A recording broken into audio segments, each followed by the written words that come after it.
So I'm here in Prague for the semester because I have a Fulbright fellowship, so I'm working, my research activities are at Czech Technical University in Prague.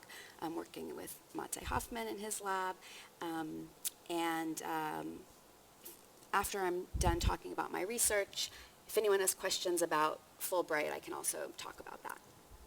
So,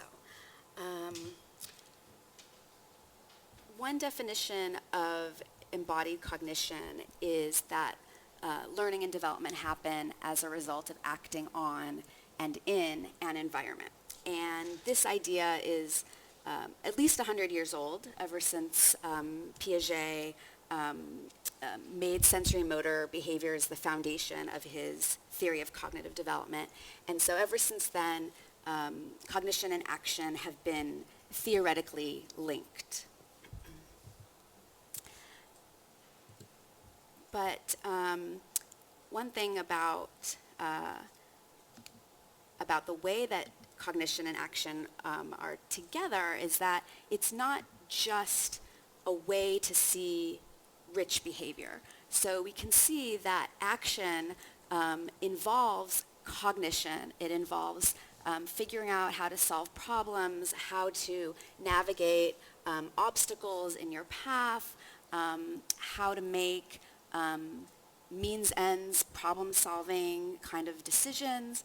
And so all of these problems that babies are solving is especially interesting to me in the context of toddlers whose bodies and skills are constantly changing. They're in flux over the first couple of years.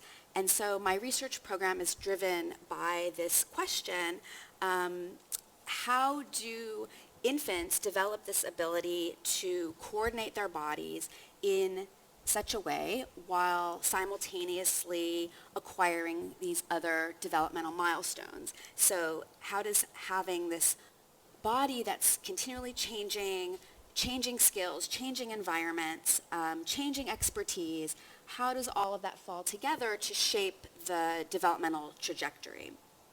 And especially in this population where changes are so rapid and so dramatic.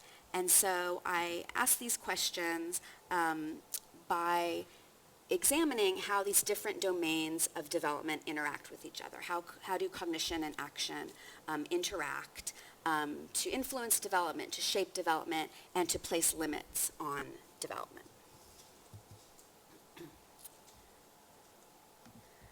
So I'm going to talk about one line of work from my lab today. I'll talk about 3 different aspects of development of cognition in infants, all from this embodied cognition perspective.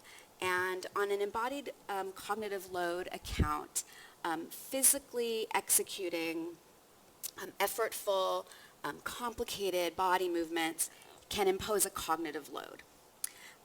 And so any physical actions that are considered effortful could impose demands on attention according to this embodied cognitive load account. And that those impositions on attention will shape infants' processing of information or their exploration of the world. And so by this logic, reducing movements or minimizing the scope of movements or providing some kind of external support, that could all yield cognitive benefits because it's minimizing the motor demands. And so this all has, this model has yeah. Sorry, could you just put the microphone closer?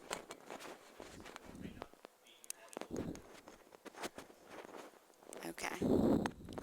Is that better? Okay, thank you. Okay, sure. No. It's moving.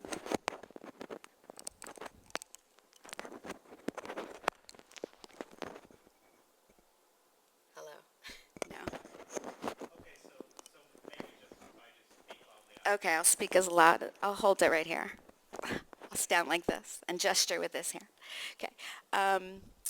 Right. So what was I saying? Yes. So this model, this embodied cognitive load model has implications for the organization of attention in early childhood because infants are repeatedly on the cusp of learning new motor skills over their first 2 years. So this would predict that every time infants have to expend effort when they're acquiring a new motor skill, then demands would be placed on their attention again as they're mastering this skill. So I'm going to briefly go over a very famous classic paradigm in cognition for determining allocation of attention. Just as a little bit of background, dual task paradigm has been used successfully with adults, with older children, and in this task, subjects have to divide their attention between two equally important tasks. Sometimes the tasks are both cognitive, sometimes they're cognitive and motor. So in this example, the participant has to do this novel swinging of a golf club while at the same time doing a kind of number task, and then we're interested in where these trade-offs occur. And typically in healthy young adults, then they'll make errors. There'll be trade-offs between cognition and action, and those errors are exaggerated in the elderly and in younger children. And so a common explanation for errors in performance is that task demands have to compete for resources, for attentional resources. And then on the flip side, if there's improvements, then it must mean that there's an increasing ability to coordinate resources. So this is a really good model to explain what's happening during infancy as infants are expending attention to learning new skills. But the problem is, and improvement is development, right? Development is learning and change. But the problem is that babies are really bad at following directions, and so you can't give them the classic dual task paradigm where you instruct them to do these two tasks at the same time. So my goal has been to come up with different designs that we can use with infants that can test both their motor and cognitive demands, and then look for trade-offs to see how their attention is developing, look at the organization of their attention. So the first, I'll talk about 3 different kinds of studies that I've done. The first one will be about focused attention. This is a study that was done with 6 to 8-month-old infants who can sit independently, but they are not yet crawling. And the definition of focused attention, so this is a definition that's used in multiple papers with babies about this age, is that infants are looking steadily at the toys that they're given. They have a serious and intent expression on their face. You can see that serious expression on that baby's face. They reduce the distance between the toy and themselves for better exploration. They quiet their body movements, and they seem to lose awareness of their self. They're not seeking out social interactions. They're just really fully engaged with the toy. And so the way that it's a very simple task. You just give babies 3 toys in a row for 90 seconds, and researchers code from video these bouts of focused attention. So here I'll show you a couple of babies who are learning how to sit, and you can see the difference in these differences of emerging postural control. So with this design, all the babies were the same age, 6 to 8 months, but we allowed their motor skill to vary. So you can see the baby on the right is sitting upright, she's pretty stable, has her hands free, can pick up the toy. The baby on the left almost falls over, has to be supported. And so those are the kind of motor differences that we would see.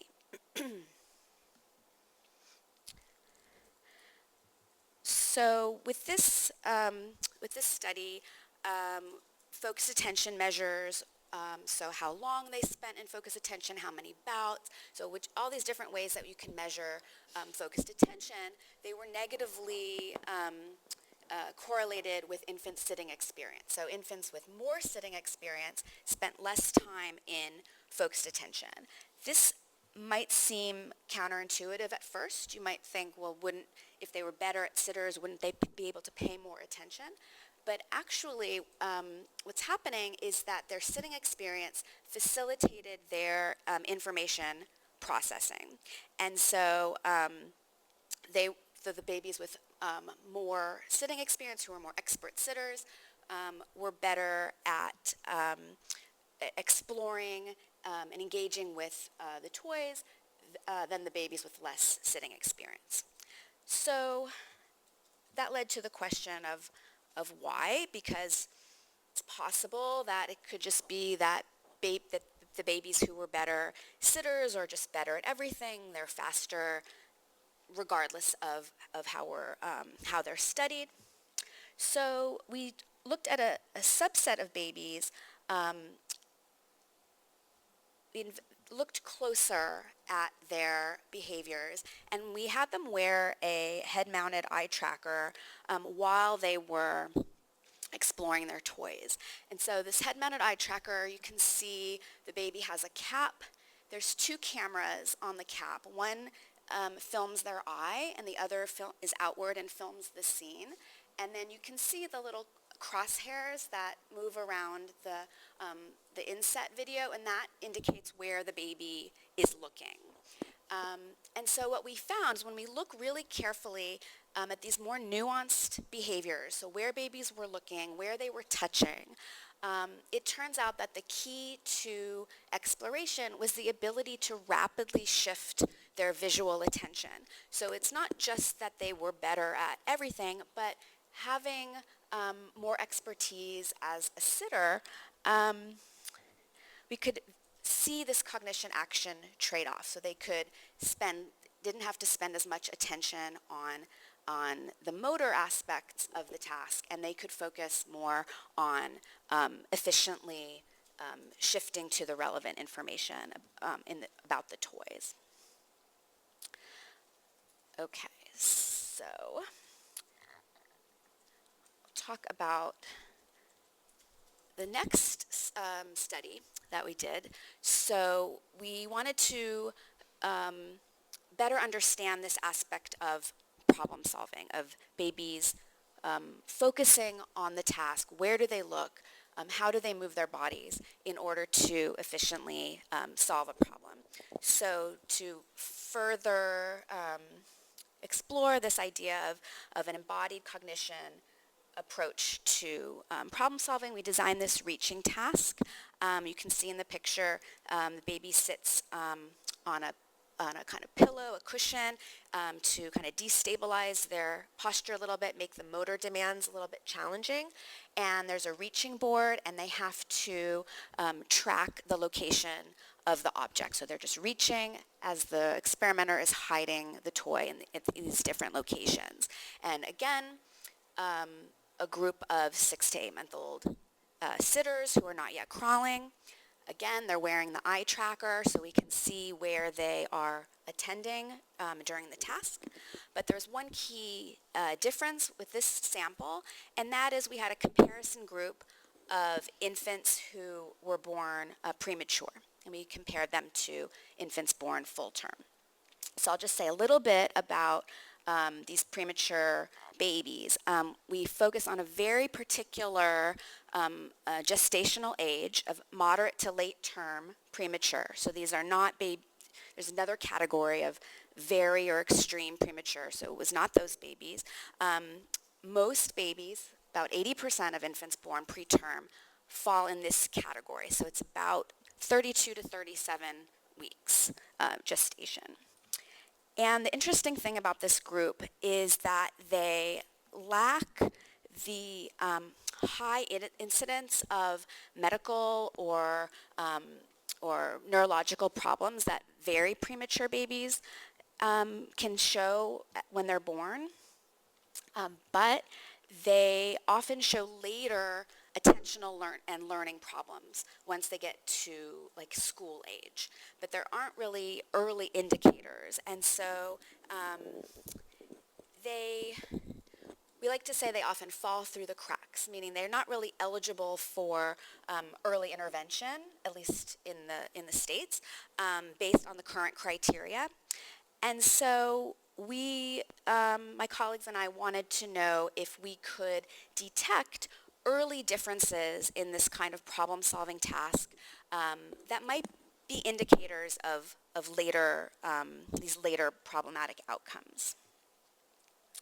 So like I said, we had these two comparison groups, moderate to late-term premature infants and babies born full-term, 6 to 8-month-old pre-crawlers. This is what the task looked like. So you can see the video in the corner is showing the infant's the gaze moving around to the board. So you can see where they look. We coded where they looked and where they touched when they grabbed the toy. Okay. So let me walk you through this.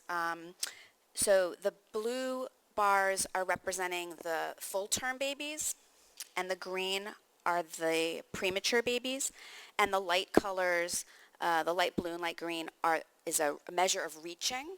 How long did it take the babies to reach the toy in the reaching board? And then the darker colors, the dark blue and the dark green, how long did it take them to visually track the toy, to look at the toy? And so you can, I forgot to mention, we gave them this task 2 days in a row. So they had 2 chances to solve this problem. And so you can see that the premature babies were slower. So the y-axis is just seconds, the time it took them to reach, the time it took them to look.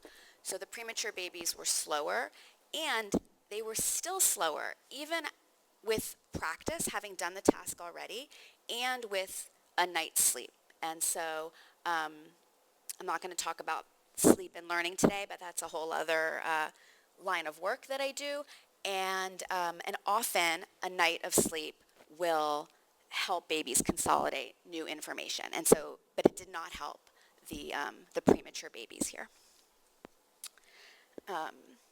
So the way we're thinking about these differences is that on the surface, if we hadn't looked at these very subtle behaviors, then we might not actually have detected any differences between these two groups. The premature babies were able to find the hidden toys just like the full-term babies were. They just were slower to do it. And so we're interpreting that as these subtle differences in allocation of attention, that preemies are slower to process information when they have to juggle motor and cognitive demands, and they're not handling that allocation of resources as well as the full-term babies did. Okay, so let me move on to the third category, third aspect of cognition that we looked at from a embodied cognition perspective. And this is under the category of inhibition. And so I was interested here in how cognitive and motor demands interacted to impact infants' ability to inhibit. So inhibition is important because it's a key executive function that's necessary for cognitive control. And so that has implications for academic success and decision making.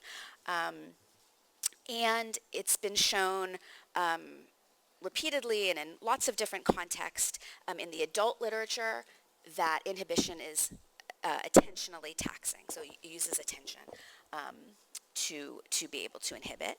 And so the goal with this line of work was to explore this relationship between infants' ability to inhibit and their motor skill, their motor proficiency, particularly as new skills come online over the first year.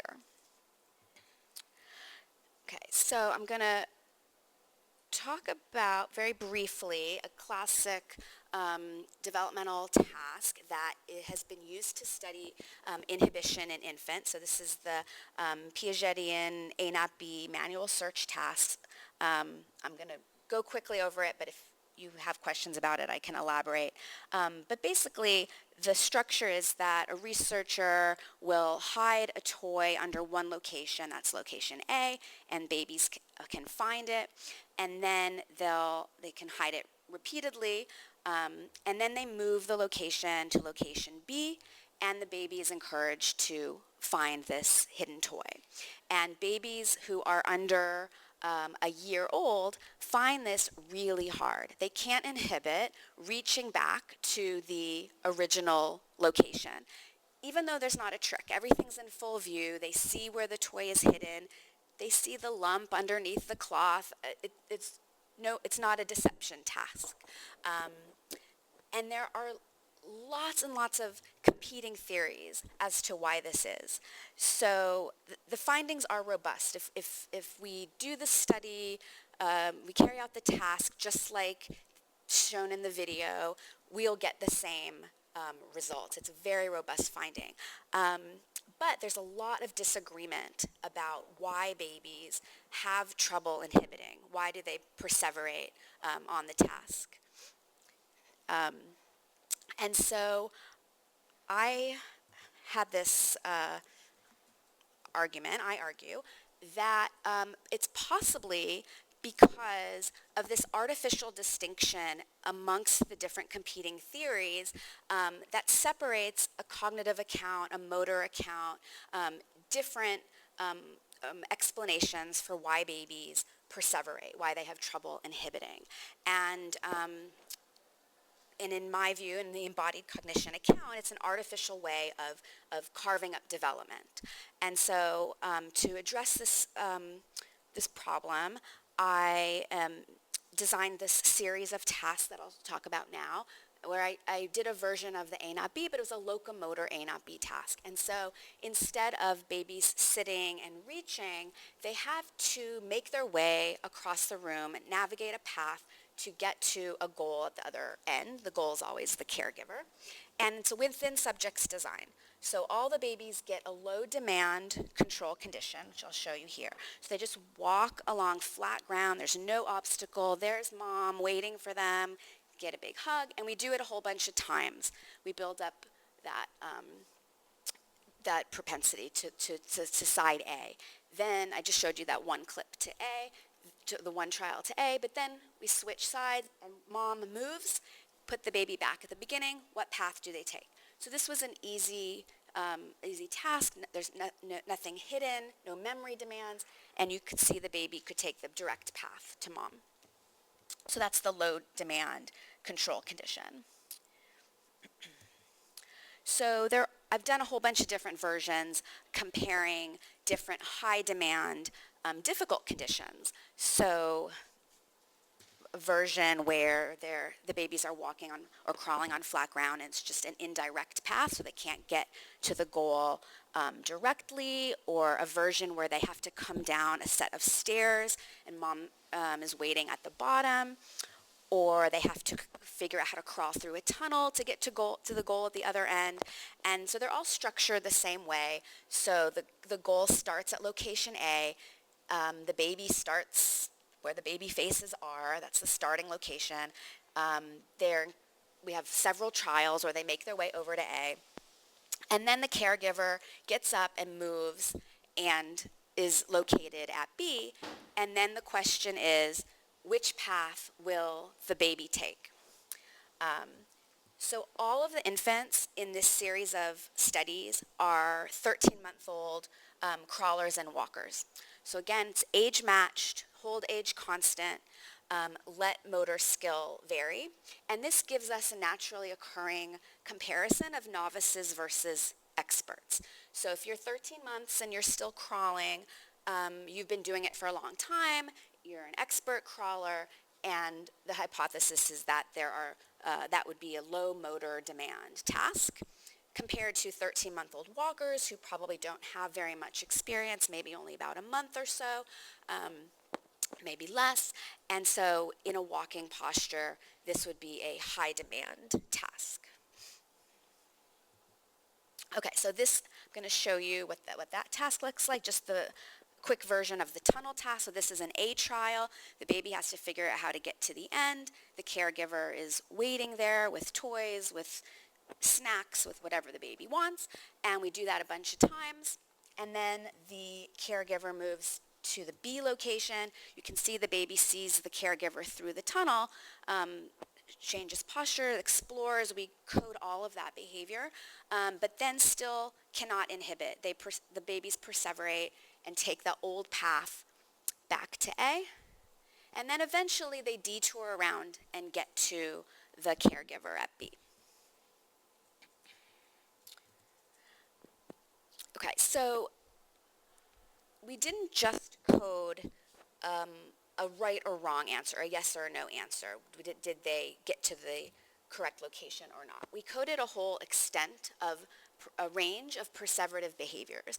So here in blue, it's the proportion of babies who perseverated like I showed in the video, who did that really dramatic like detour all the way around.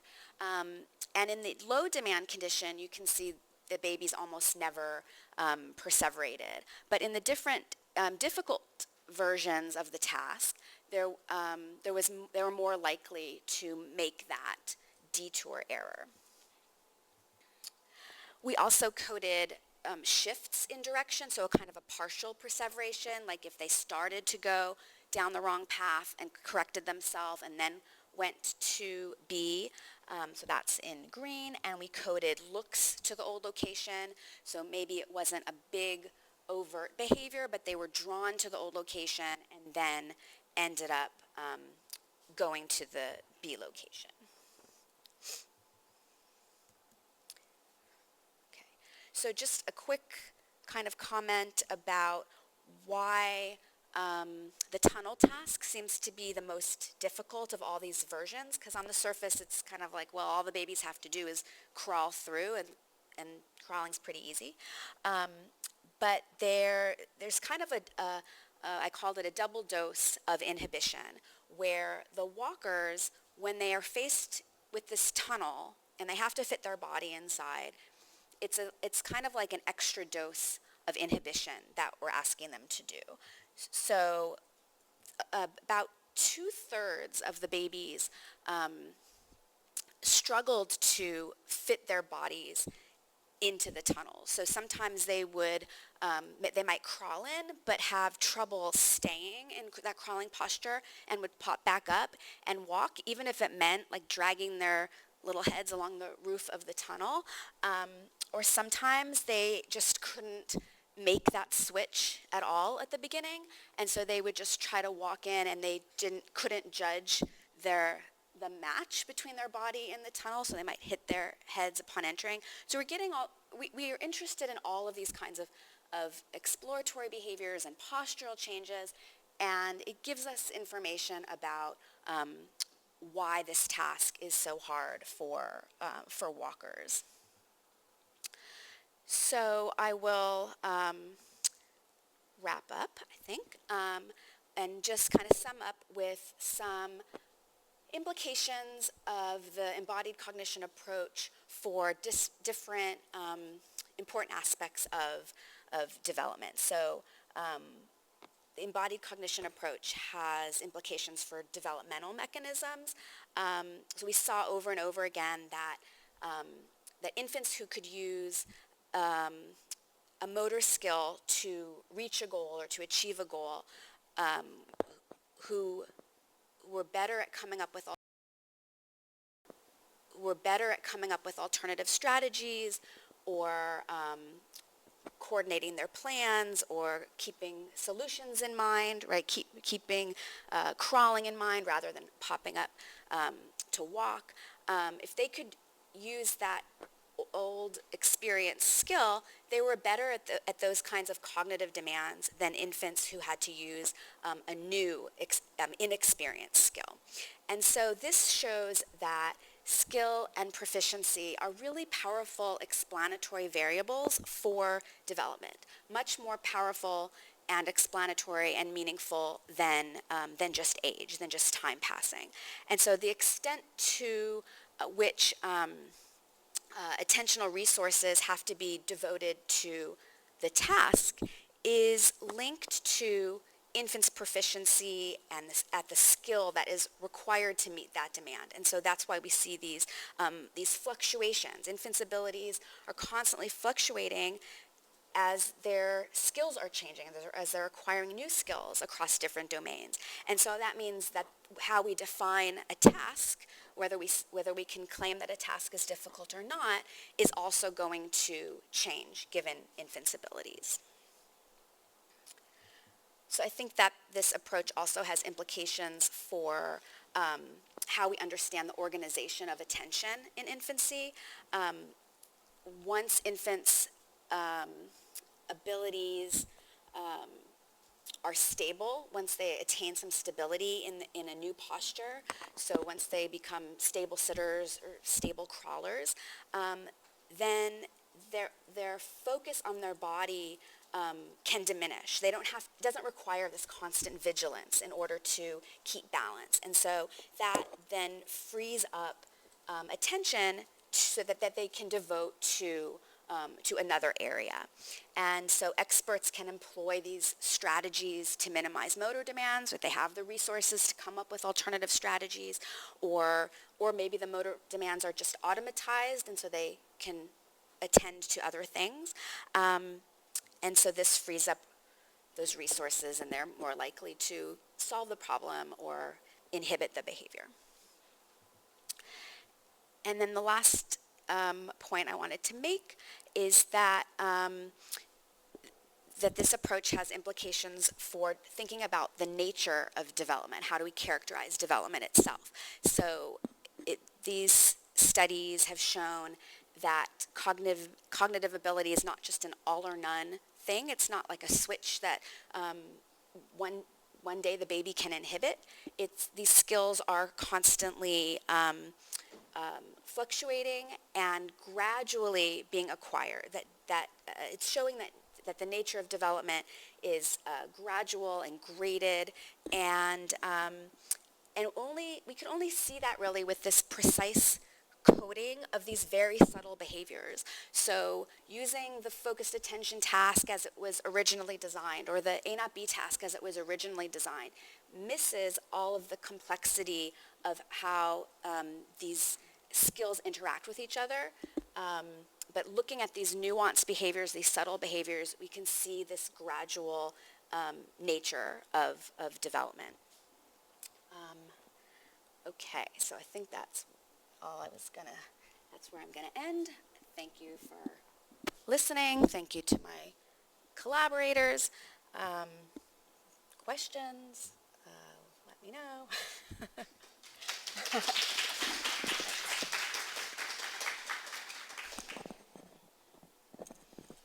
Yeah. So, whether there are any long-term effects related to this, or I don't know, if babies are better at inhibiting themselves at an early age, then they are better at something later on in life, or something of that. There are some studies that make longer-term connections. I don't think they're very strong, but being able to inhibit is linked to, and executive functioning in general, is linked to better academic performance later on.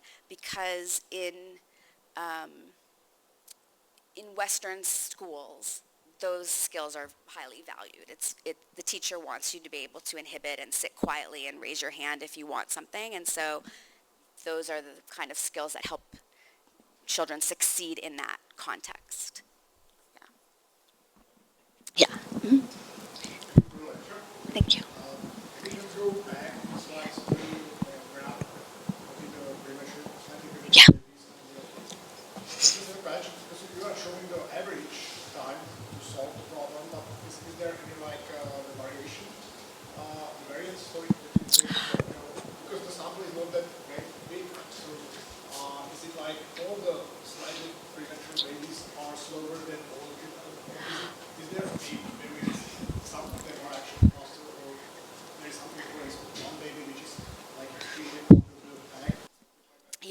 Yeah. I understand what you're saying. I didn't put error bars on.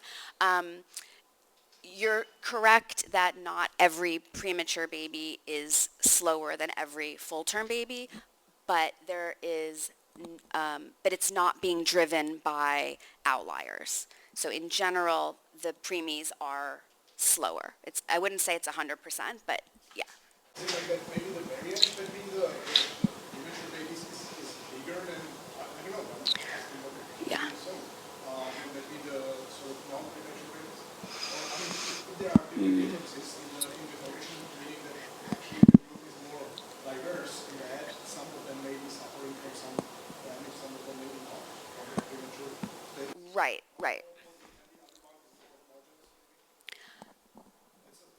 Yeah, no, I understand. So there were some exclusion criteria. So we didn't have any premature babies who had any severe developmental delays or injuries at birth or anything like that. So they may have been more heterogeneous than the full term, but we tried to minimize that. We tried to have them be as healthy as possible, except that they were born premature. Yeah.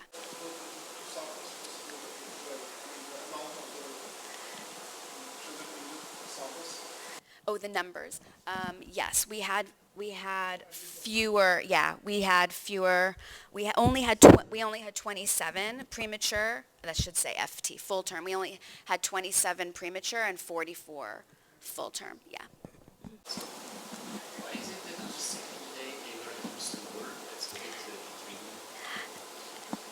That is a great question. I don't know why. It could be that there really isn't that much difference between 4 seconds and 5 seconds. I mean, it looks, on a scale from 0 to 5, that looks like a bigger difference, but it might be that 4 seconds to reach and look is not that different from 5 seconds to reach and look. I don't know. I don't know if 1 second is a meaningful difference. Yeah. I mean, in general, they're slower, and I don't know why they're even slower.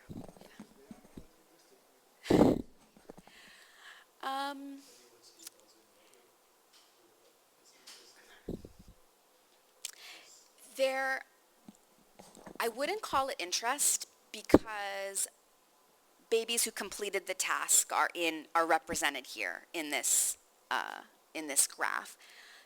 It is true that the preemies were more likely to just be out of sorts, to be fussy, to not be having a good time, but not overwhelmingly so. We couldn't have done the study, but we have talked about when we saw babies who were unable to finish or could do it, but they seemed kind of fussy, almost every time they were premature. So I don't know if it's interest, but there's something bothering them.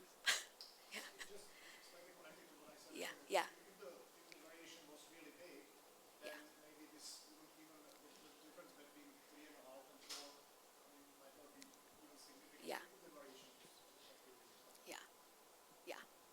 I'll have to look at that closer, for sure.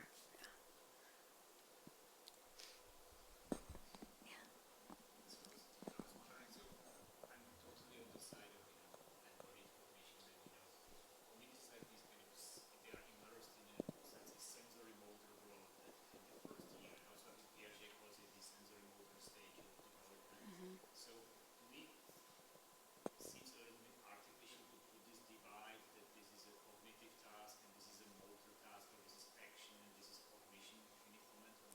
Sure. I think maybe probably the best example is this series of tasks, because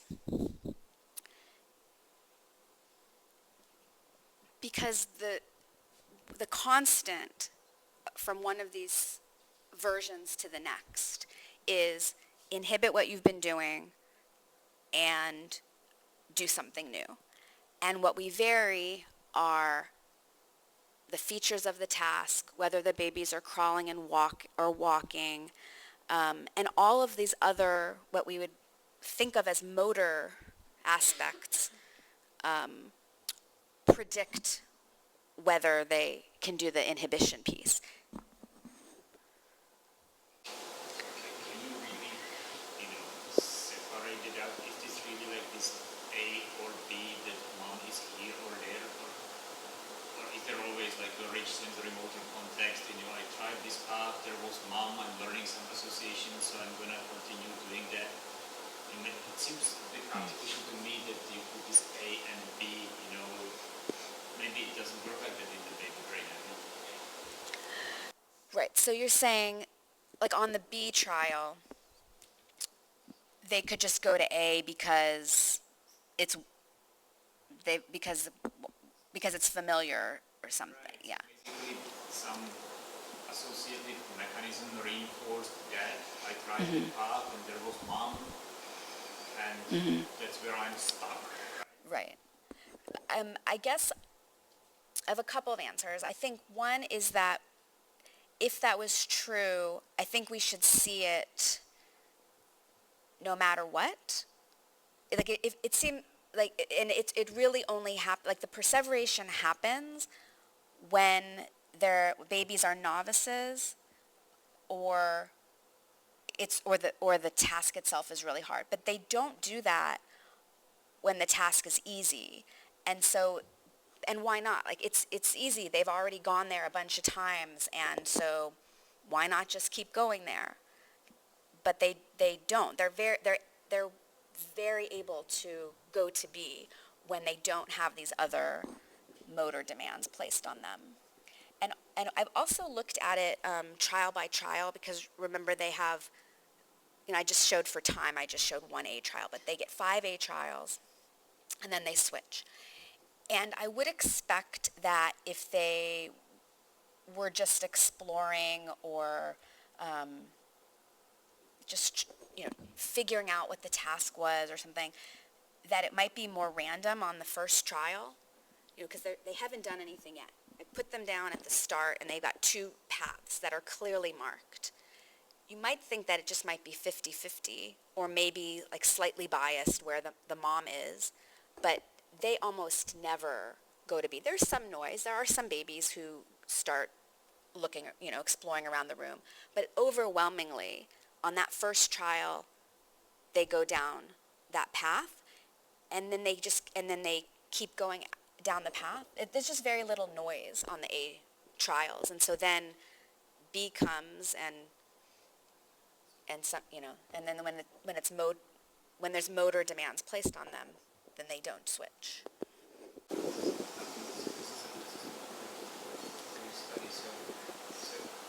Maybe in those motorically difficult conditions, they just they tried one of them and they know they can do that, and trying the other tunnel, they just never try, so it's not really established in the brain. So it's like, while on the easy trials, mom is there or there, I can just go, right? So they can, I think that's, maybe that's, it's interesting to that has to do with the complexity of the Did you also try to hide the mother, like in the A and B task with the toy, or the mom was always? No, the mom was always visible. But I have talked about doing that version of it, but we just haven't done it yet. But it makes, to me, it makes it more powerful than that the mom is in full view and calling and has, Cheerios and toys. It's a very salient goal. And to move away from that and take the other path is, it's just, yeah, it's striking that that even in the face of this very compelling, salient goal, this, a significant proportion take the old familiar.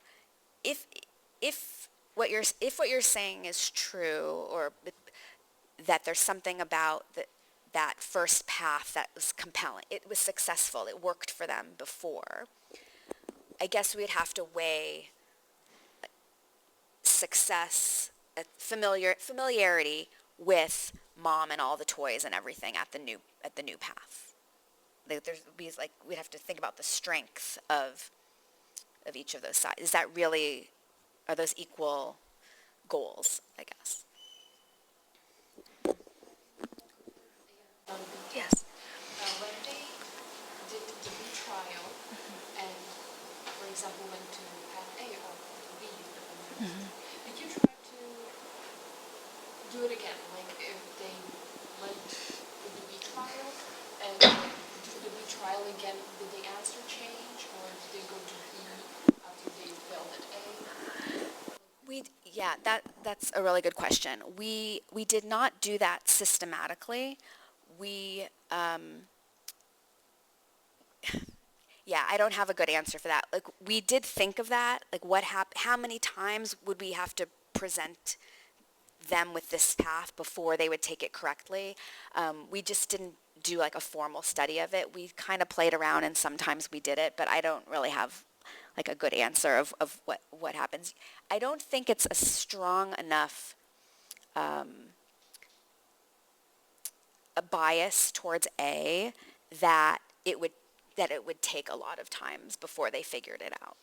So I think once they went down A and then saw that they didn't get to the goal and we put them back, then I don't think it's a very strong bias. I think so as well, but I was also thinking if you do several times and randomly, like interchanges, how high the error.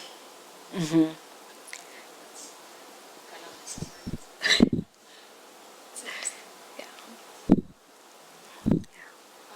And also, since the tunnels were small, we were thinking that trial as well, but without having to double down inhibition.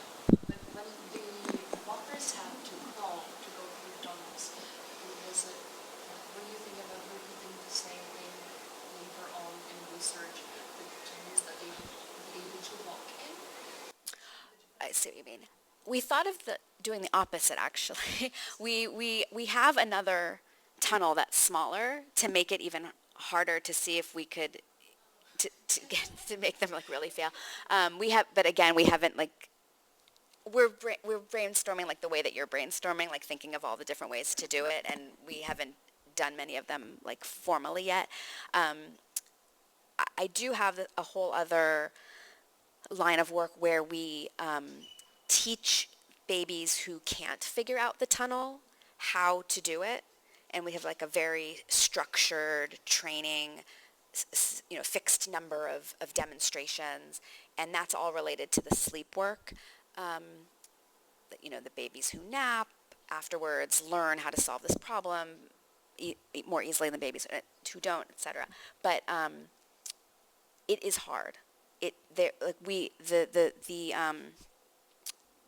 The training protocol that we came up with to teach them can have as many as 15 different steps demonstrating the features of the tunnel and how to fit their body, and rolling a ball down the tunnel to kind of delineate the path. It is a hard task for babies who have to really attend to keeping their balance walking. Like, coming up with another strategy to switch to crawling is much more demanding than I ever anticipated. Yeah. By imitation, you have a baby who want to do that, and the baby watched another baby do that. We thought of that as well. we should talk about all your ideas, but I have a version of the task that we haven't finished. We're kind of piloting. Things are kind of on pause while I'm here, but we're piloting. We have a video of a baby solving the task, who like walks up to the tunnel and switches and crawls through, and we want to show it to other babies and see if they can learn from the model. I don't think they can learn from it. I think that they will find it surprising that another baby does that. But I don't think I don't think it's simple enough that, given what we've seen with how hard it is to teach them how to do it, I don't think that would be sufficient enough. But I do think they would show surprise. Yeah, thanks. Yeah. Just a couple Yeah. practical questions. Yeah. How do we recruit these children for the study of this experience? What do they do? Parents have to do, what is the selection process? Yeah. Yeah, I think recruitment is the hardest thing that we do. Yeah. I have a collaboration with the Brooklyn Public Library, and we go to they have a program called Babies Read, and parents bring their babies to the library, and there's these programs, and they let us have 5 minutes, and we talk to the parents and tell them what we do.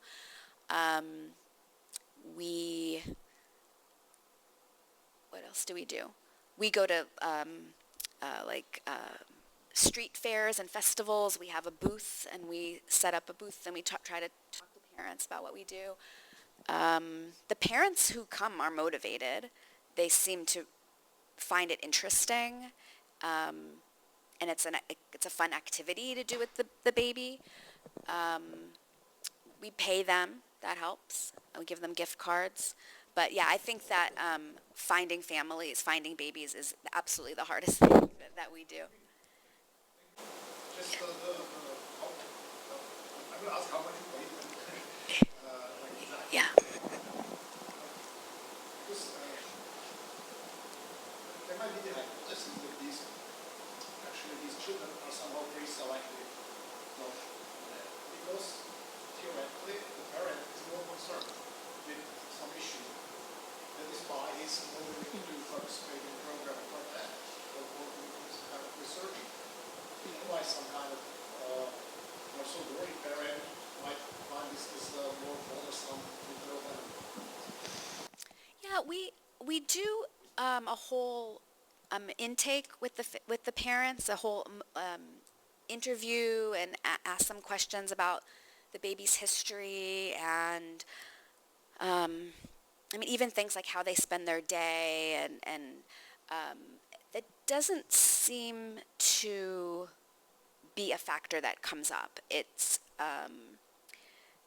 and the reason that we like going, so one interesting thing about Brooklyn and about our libraries is that the neighborhoods, each neighborhood has a kind of a personality, and so the library is welcoming but tailored to the neighborhood. And so we have so it's just like a nice way to get a diverse population, because all different kinds of people go to the library. So that's probably our most successful strategy for recruiting in order to get diversity. Yeah. Again, can you say that the reward for them? How much is it related? How is it related to what people normally make? Do they get? Oh yeah, it's just like a little. It's depending on the study. If it's 1 visit, 3 visits, whatever, it could be anywhere from like a $25 to $50 gift card, and the baby gets a little diploma. They think that's cute, and because our studies are like big and the babies are active, we give them little like magnets of a photo, like a photo magnet of the baby doing the task. They love that when they're wearing the eye tracker. They like, oh, I'm putting it on the refrigerator. I don't think anybody's doing it to earn anything. Yeah, yeah. No,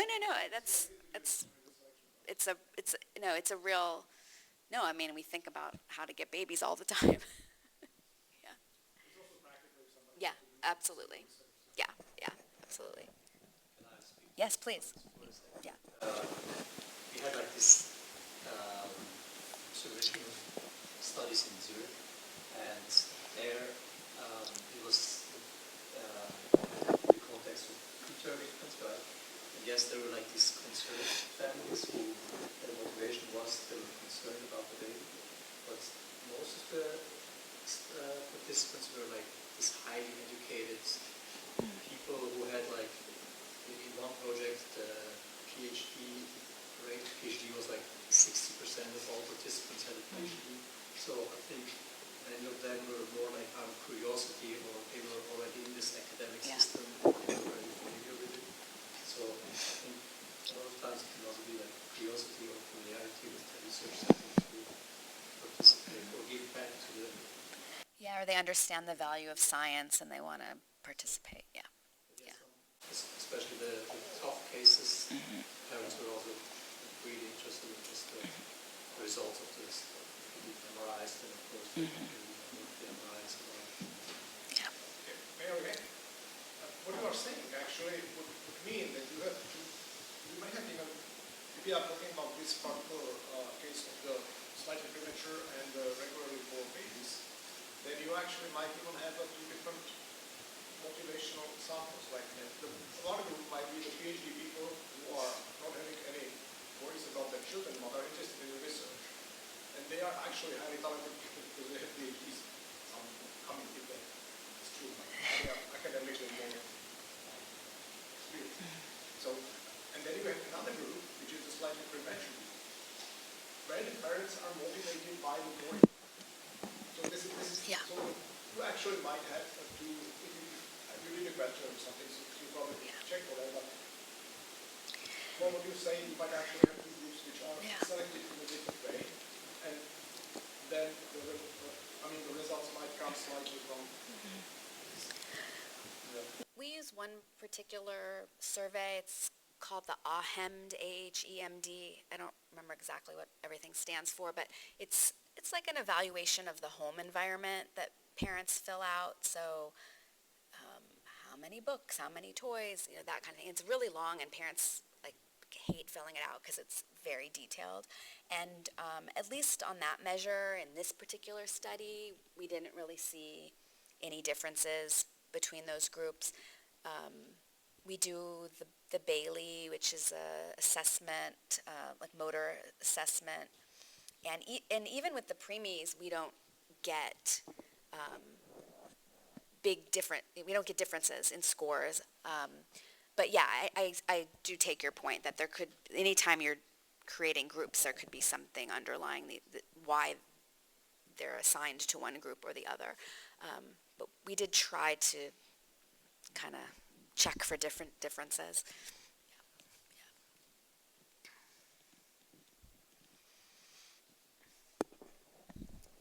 Anyone else? I just want to, go to the end. Whoops. Oh, man. Okay. You don't have to ask me about Fulbright, but I just wanted to say really quick that the Czech Fulbright program supports 35 to 40 students and scholars every year to go study in the United States. So it's a really nice opportunity, and that QR code goes to the Czech Fulbright page if you're interested. I'm not getting, it's not an ad. Just I'm having a great experience on Fulbright. So, and then I was asked to put this up by the organizers of this series. I think this is for you to fill out something about the series. I don't know. I didn't make it, but I was asked to show it. So I'm doing my job.